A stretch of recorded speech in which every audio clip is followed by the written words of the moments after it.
Are things real or fake? Welcome to Parenting Matters Now, a source of parenting advice a few minutes at a time. Hi, this is Dr. Roger Smith of Parenting Matters Now. In this day and age, it is helpful for your children to learn the skills of deciphering if something is real or is it fake. In fact, behind me, there's this alligator. I'm at an airport, and there's a display outside, and that alligator is fake. However, over my other shoulder, there's this giant plant. It is real. Learning to decipher things that are fake versus real. In fact, children do have what I call built-in fake meter, and they tend to recognize when people are fake and when they are not real. And, our term for that is a hypocrite.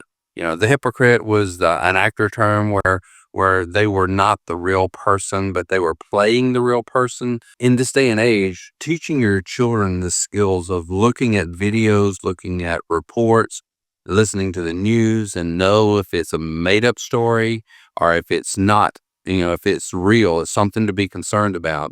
You can start with very simple things, them learning to know when you are joking versus when you are being serious. If you're always joking, they may never recognize whenever you are serious and when your instructions are true. But there is the process of giving them clues that you are pretending. And there is a pretend, and then there is the real thing. I recall my grandchildren, they love to pretend. They love to play this game they call family. One of them will be the mother, one of them will be the baby, and one of them will be someone else. And one day, we heard one of the children, they were playing in the bedroom, and we heard one child wailing. I mean, real crying. And so we went to see what was happening. And when we walked to the room, the middle child was crying big tears down her face. And we said, "What is wrong?" And she said, "Oh, we're playing." And I was being the baby, but it was really hard to tell. It sounded real. It looked real. But whenever we asked for more details or we looked for more details, there was no trauma. And so it was a picture, though, that sometimes things look real, and you need to help your children recognize whenever it's not serious. So watching a movie, sometimes reading a book, it feels real. We have all the natural emotions that would arise in those situations, and helping your children to know when they can ignore their emotions and that it is still safe, it's still okay. Some movies that children watch to us don't seem threatening at all. But I have seen 2 and 3 and 4-year-old children become terrified over something that we look at it and go, that doesn't even look scary.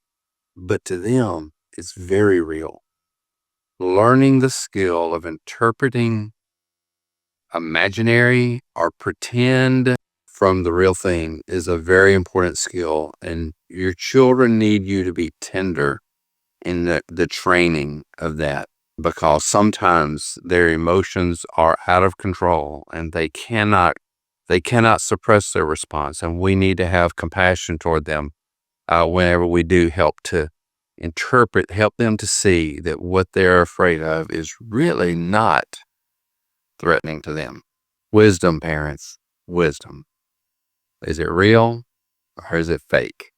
It's Dr. Roger Smith with Parenting Matters Now. Subscribe to Parenting Matters Now for more advice, or go to rogersmithmd.com to search for more topics. See you next time.